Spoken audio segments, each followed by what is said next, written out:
Alas 5:10 na, One Western Visayas na. Alas 5:10 na, One Western Visayas na.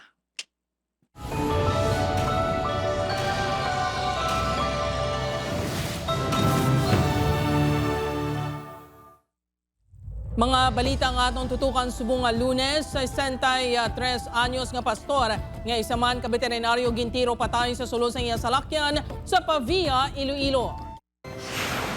3 ka persons of interest ginatumod na sa kapulisan. 2 ka motibo ginasundan sa investigasyon. Bangkay isang babae na sapuan sa kilis ng dalan sa Talisay City. Biktima ginasuspetsuhan nga ginhimuslan. Lalaki nga nakabunggo ang ginamaneho nga salakyan sa mga stall sa Haro nakuhaan sang 3 ka pusil kag mga bala. National Rally for Peace ang Iglesia ni Cristo ginhiwat sa Iloilo City kag Bacolod City. Kag kaanyag kag kaalam ginpasalida sa mga kandidato sa binibini ng Kalibo-Ati-Atian 2025. Ini ang GMA Regional TV, One Western Visayas.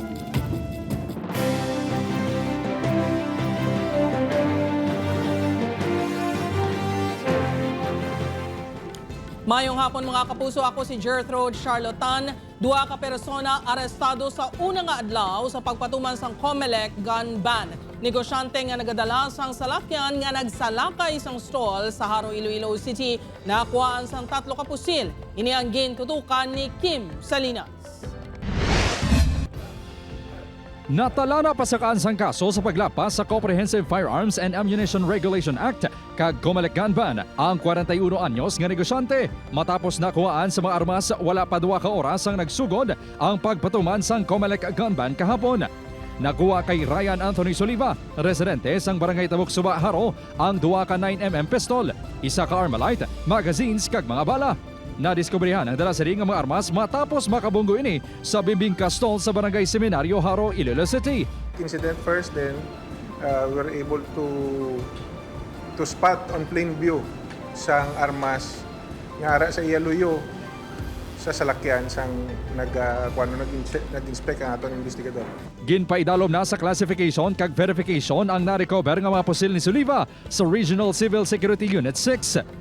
Sa pagpangusisa sang kapulisan, si Soliva ang nakaagiman nga ginaresto matapos nakuhaan sang pila ka pusil kag granada paagi sa search warrant sang Agosto 22, 2018 sa Butuan City. Gintinguan sang news team nga makuhaan sang bahin si Soliva apang nagpaiway na ini magpa-interview. Samtang nakumpiskar man ang 5.56 caliber nga revolver kag mga bala sa 1 ka persona nga subject sa drug buy bust operation sa Barangay Soblangon, Pontevedra, Capiz kahapon. Ginkarismayan ni Police Regional Director 6 Jack Wangki ang mga na-record nga pagbayolar sa unang adlaw sang gun ban. Continue lang kami, no? Intensification of our police operations, especially with the COMELEC checkpoints. Nandyan yung kuha natin, nandyan yung full support natin. Kahapon, formal na nga nagsugod ang 2025 national and local elections. Personal nga nagbisita ang mga katapo sa Regional Joint Security Control Center o kung RJSCC sa pila ka COMELEC checkpoints sa syudad kag probinsya sang Iloilo. To work together to see to it that the conduct of this May 12, 2025 elections would be clean, peaceful, and orderly, and will be well managed. Upod kay Romel Porquia, Kim Salinas, One Western Visayas. Para sa dugang mga balita sa Bacolod City kag pila ka lugar sa Western Visayas, mangin kaupod ta si Adrian Prietos. Adrian?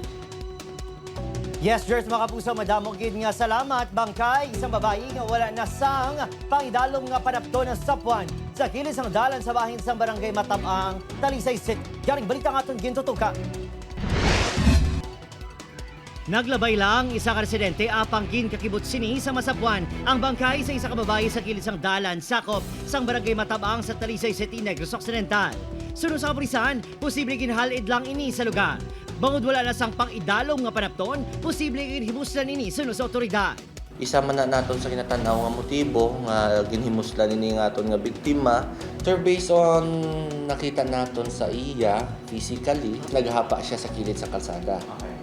So pag-abot sang aton nga Talisay CDRMO, gintry siya nga i-revive but there is no signs of life. May dugo sa iya nga bakbak and some bloods nga na-scatter sa lawas niya. Wala naman sa nakita nga pila sa lawas sini. Pinagi sa tato nga bula. Positibong ginkilala sa pamilyang biktima nga si Carl Kimberlyn Degabe, 31 anyos, sang barangay Mandalagan, Bacolod City. Ginapadalman pa sa otoridad kung konektado sa ginapahayag pagpag-scam sang biktima ang pagpatay sa iya. May mga gina-imbestigahan naman kita, may mga person of interest naman kita nga ginatanaw nga kung involved gid man ni sila, mawala man sang legal na mga documents nga ginareklamo ini nga aton nga biktima. Upon checking her name sa mga social media accounts, sa kadamo-damo biya sir sang mga nakita naton nga involved siya sa scam. 2022, sa nagpadulong sa GMA Regional TV ang pila ka mga tagreklamo nga ginkuhaan high-end cellphone si Degabe para ipautang. Ginupdan pa sang GMA Regional TV ang barangay official sadto sa pagserbe sang summon kag demanda sa balay sini. Ginpadulungan sa news team ang balay sang biktima pati na sa funeral homes kung sa diin ginpatigayon ang autopsy apang nagpamalibad ang iya himata nga maghatag sang pahayag. Opo, Kiril Casillo, Adrian Priatos, Western Visayas. Mga kapuso senior citizen nga pastor kag veterinarian gintiro patay sa sulod mismo sa iya salakyan sa Pavia, Iloilo. Suspect ginapatian kilala man sang biktima. Si John Sala nakatutok live sa barangay Anilaw, Pavia, Iloilo. John?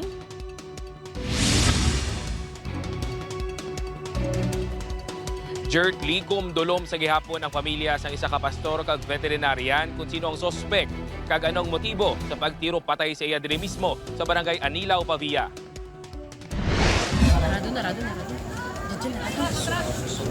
Napuhag ang mga residente sa barangay Anilaw, Pavia, Iloilo matapos nakabati isang 3 kasud-asud nga lupok sa pusil Biyernes ang gabi. Ang natiruhan mo si Douglas Hoover, 63 anyos, kag residente sa barangay Kitinsalas, Haro, Iloilo City. Suno sa isa ka residente sa barangay Anilaw, isa ka lalaking ila nakita ang nagagwa sa salakyan matapos maglanog ang mga lupok. Inisa karon ang ginapatihan sospek. Nang ang duha silang tao sa sulod sang auto. Dayon hambal niya ang isa nagsakay sa motor. Ginkuha sang daw Bombay itsura. Sa CCTV footage ang barangay Kitinsalas nakita ng salakyan sang biktima samtang pauli sa ilang balay 5:51 sang hapon. 6:23 sang gabi sang nagwa naman ang salakyan sang biktima sa compound. Base sa records ng Pavia Police, 6:38 sang gabi gintiro ang biktima. May persons of interest na ang Pavia Municipal Police Station. Base sa ilang investigasyon, padulong ko na yung biktima sa isa sinika kliyente sa banwasang Pavia agod mag-vaccinate sa isa kaido. Apang antes pa ini makalabot, nagluntad ang insidente. Suno sa Pavia MPS, duwa ka ang gulong ilang ginasundan. Third party kag angot sa negosyo. Currently na check natin for the motive is kung may mga third party pero subject for further validation pa yon na mayroong mga record si victim na ay kumbaga in relation sa 9262 which is hindi ko man i-divulge kasi medyo private yan eh. Ligom dulom naman sa karon ng pamilya sinibangod suno sa ila, wala sang pamahog nga nabaton si Hoover. Wala man ini kuno sang kontra. Wala na sa kabayan na kontra sa kanya. Ay isang sa tiro sa ay sininom, ay sinilagaw, ay sa kababali, ay sa kasigilin. Ginkakibot naman ni Kitinsalas, punong barangay Riza Delmo ang pagtiro patay kay Hoover. Suno sa kapitan magluwas sa pagwali. Animal advocate, isa man ini ka board member sa Telecom Compound Homeowners Association. Nagapulong ko kami diri, naglabay siya diri. Wala man lang usual man siya permi nga kalabay diri sa amon. Then ti amon na nakibot na lang kami gani nga amon ang natabo. Dugang pa sang barangay officials, kilala nga maayo nga tawo si Pastor Hoover kag wala ini isang record nga may kaaway.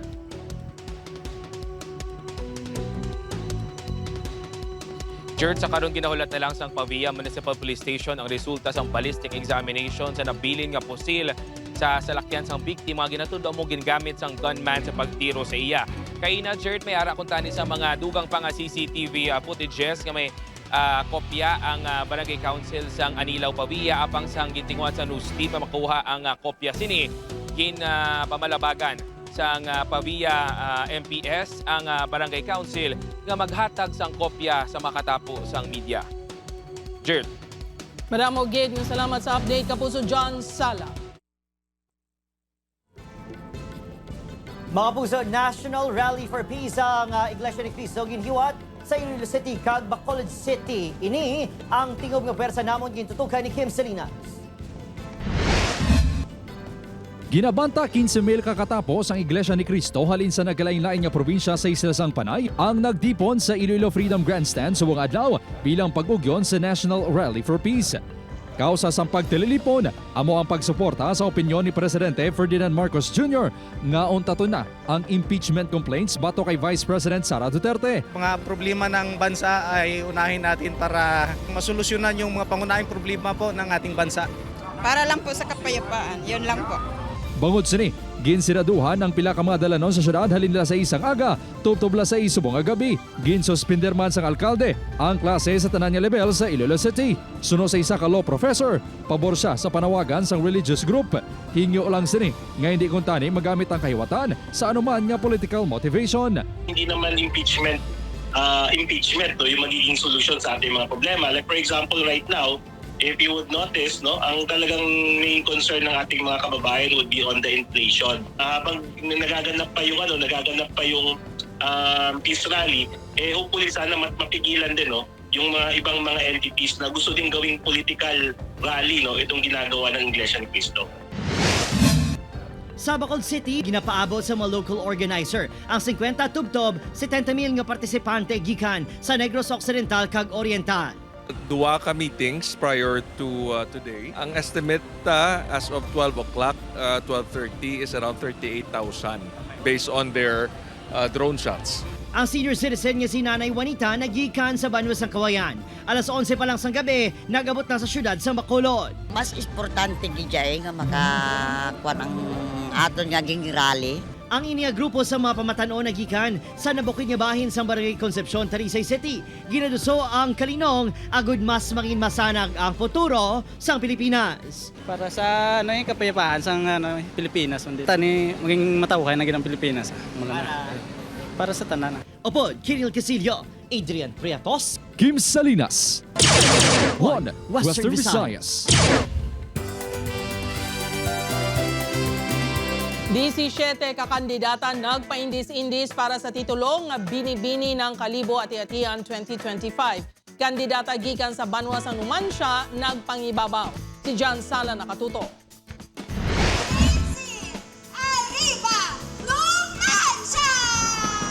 Introduction pa lang, performance level na ang 17 ka mga kandidata sa Ilasadsad Inspired Production Number. Tagsa ka mga kandidata upod ang ila pamilya kag supporters ang nagpasalida sa stage. Mas nag-init pagid ang stage ang nagrampa ng mga linay sa ila swimsuit competition.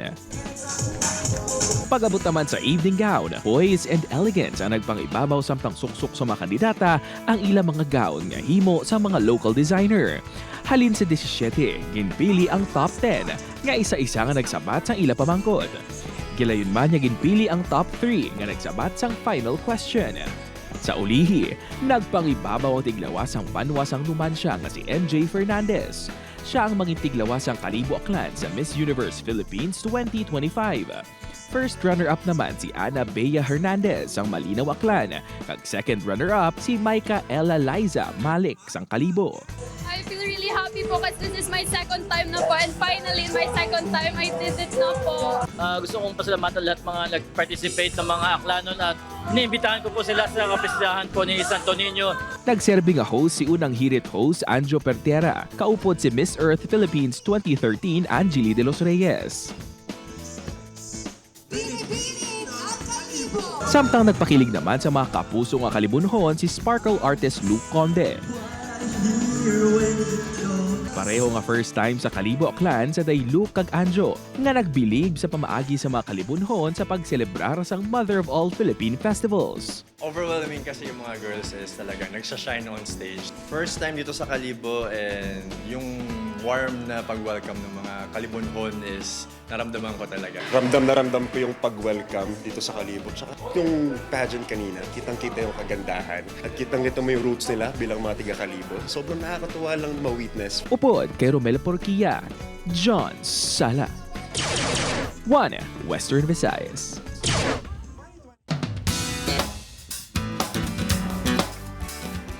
Kapuso, mag-aariba, sumugod karon sa gabi ang pinakabago nga serye nga ginadulong sa GMA Public Affairs nga My Ilonggo Girl.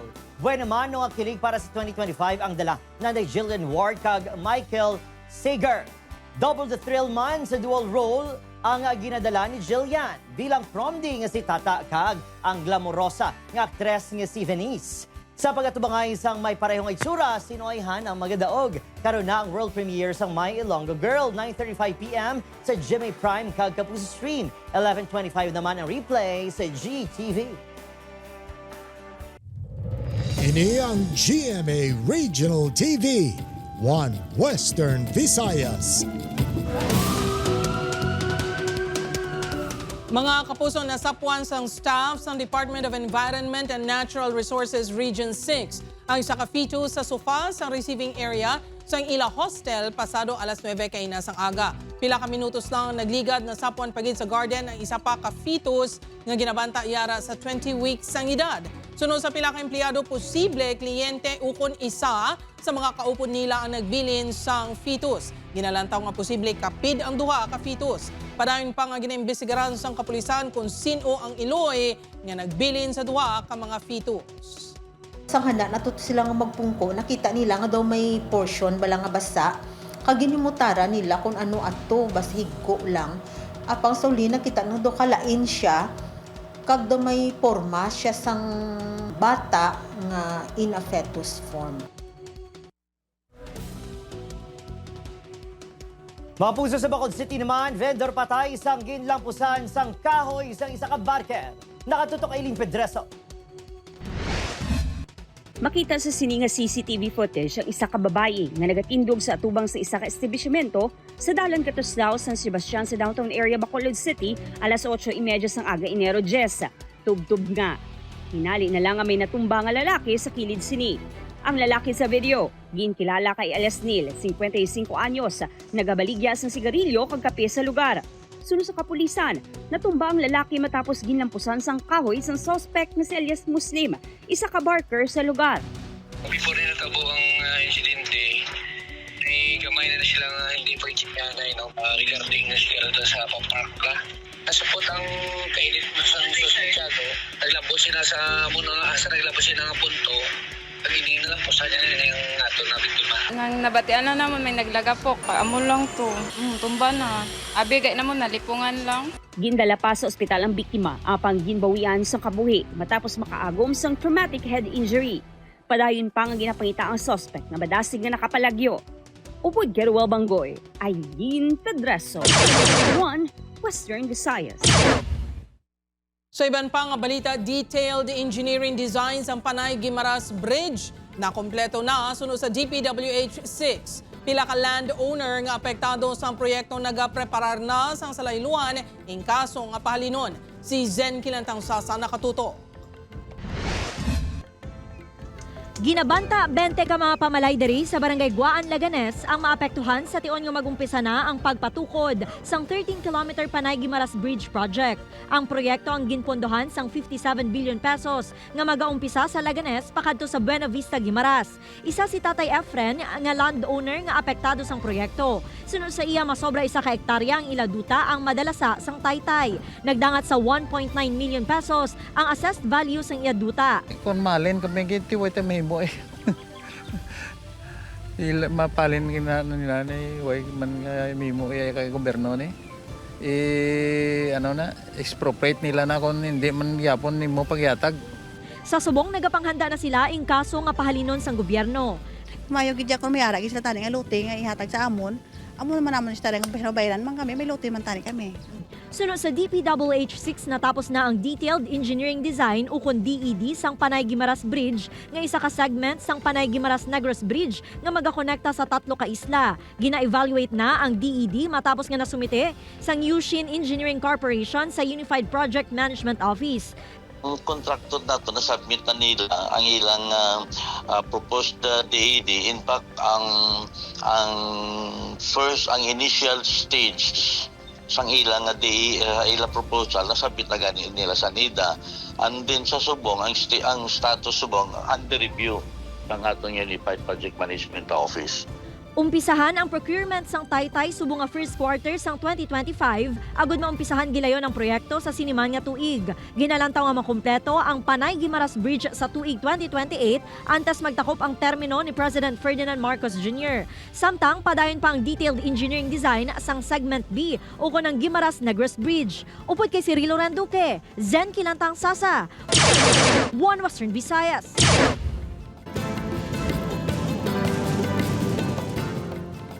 Mga puso, bad news. Dugang naman nga palasanon sa publiko ilabinagid sa aton mga puso nga motorista. Inibangod sa natala nga pagsaka naman sa presyo sang gatong. Base sa datos na gikan sa mga oil company, ang presyo sang diesel ang ginalauman nga magasaka sa 90 sentimos kada litro. 80 sentimos naman ang igadugang sa presyo sang kada litro sang gasolina. Samtang presyo sang kerosene magasaka man sang 80 sentimos. Buwas sa aga, January 14, igapatuman ang oil price hike.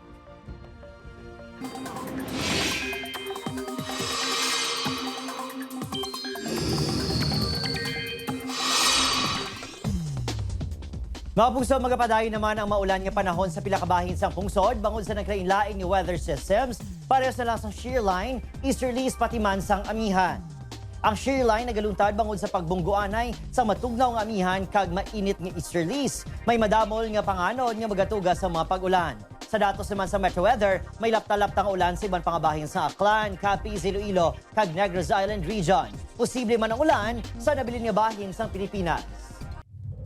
Ini ang GMA Regional TV, One Western Visayas. Arang nagabuko ng sobreo.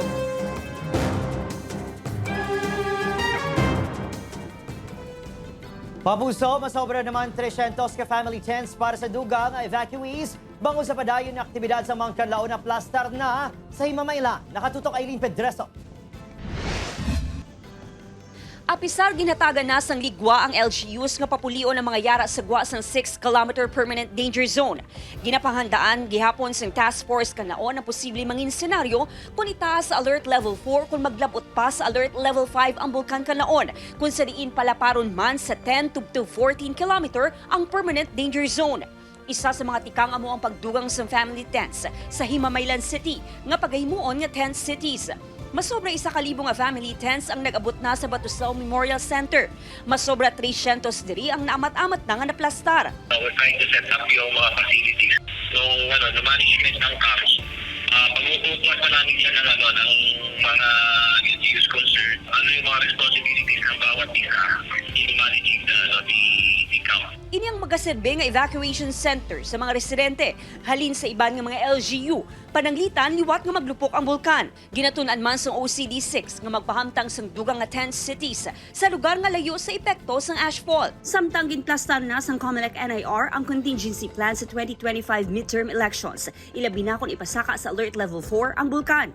Isa sa mga plano amo ang pagpahamtang sa voting centers sa mga lugar nga apektado sa paglupok sa Mount Kanaon. Subong man sa evacuation centers agud makaboto ang mga evacuees. Magta-transfer tayo ng mga voting center from one place to another. We will prepare also na doon kami magpaboto kung saan yung evacuation center. Hindi namin gusto na pahirapan pa yung mga evacuees na botante natin. Upod Garuel Bangoy, Aileen Pedraso, One Western Visayas.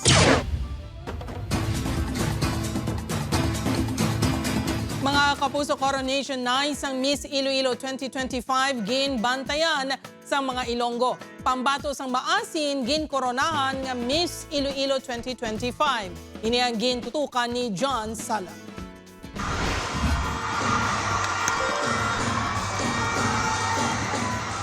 Nangin mainit ang sambuwa sa kaanyag, confidence kag kaalam sang napulo ka mga kandidata sang Miss Iloilo 2025. Production number pa lang, full of energy na hindi lang ang pagrampa sa mga kandidata, kundi pati ang cheers ang ilatag sa mga taga-suporta sa sulod sang West Visayas State University Cultural Center. Sa preliminary interview, nagpasalida sang confidence kag wit ang kada isa sa pagsabat sang pamangkot. And respecting these differences and valuing these differences. Todo cheers ang mga Ilonggo sa swimsuit competition.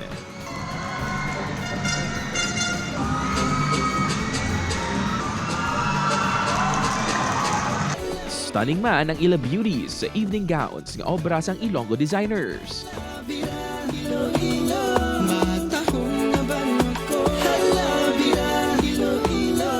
Pero ang nagpangibabaw, si Karen Nicole Piccio, ang pampato sa banwasang Maasin, Iloilo. Your Miss Iloilo 2025 candidate number 5, Karen Nicole Piccio!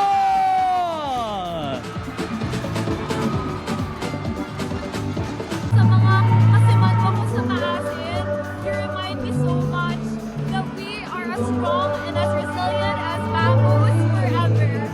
Samtang heartfelt beauties naman sa day Elaine Segura sang Gimbal, Iloilo, kag Rhea Marisa Puyong sang Pasig City. Ang mga ini ang mangintiglawa sang syudad sang Iloilo sa mga national pageants. Upod kay Hans Desierto, John Sala.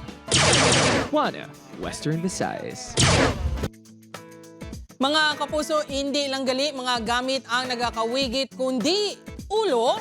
Sa ang tinalikdan lang nga December 28 na wigit ang ulo ni Santa Claus sa tunga mismo sang karsada sa Barangay Balantang, Haro. Napulot ini isang isa ka driver nga natabuan may gindulo nga pasahero sa lugar. Madamo kuno sang nagtuyo nga pangayon ng ulo sang Santa sa pagpating nga swerte ini apang wala ginhatag sang driver. Tubtob nga pagkatapos ng pila ka adlaw natigayon ini nga ma-claim sang tagiya sa GMA Super Radio Iloilo kung sa diin ini gin turnover. Suno sa tag-iya nakibot man siya sa nakita nga wala na sang ulo si Santa. Subong, kompleto na ang mga parte sang lawas ni Santa. Nga pagkatapos ang 11 ka bulan, liwat nga magalibot kag magapanagtag sang Paskwa. Yari ang mga bakante nga posisyon sa GMA Network nga sarang ma-applyan.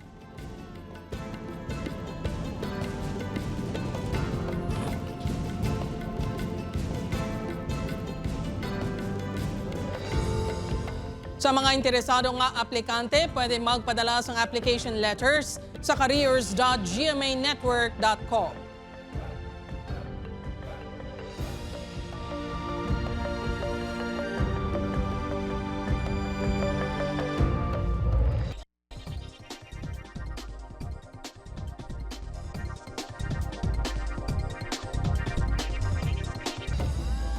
Sa atong mga kapuso diri sa Western Visayas, kag subong man sa atong mga kapuso abroad, madamo gid nga salamat sa pagtutok, mag-isa kita, kag hibalo ng mga balita tungod local news matters. Ako si Gertrude Charlotan, ini ang One Western Visayas, bugos nga puwersa para sa mas dako nga misyon, kag mas masangkad nga pagserbisyo sa pungsod.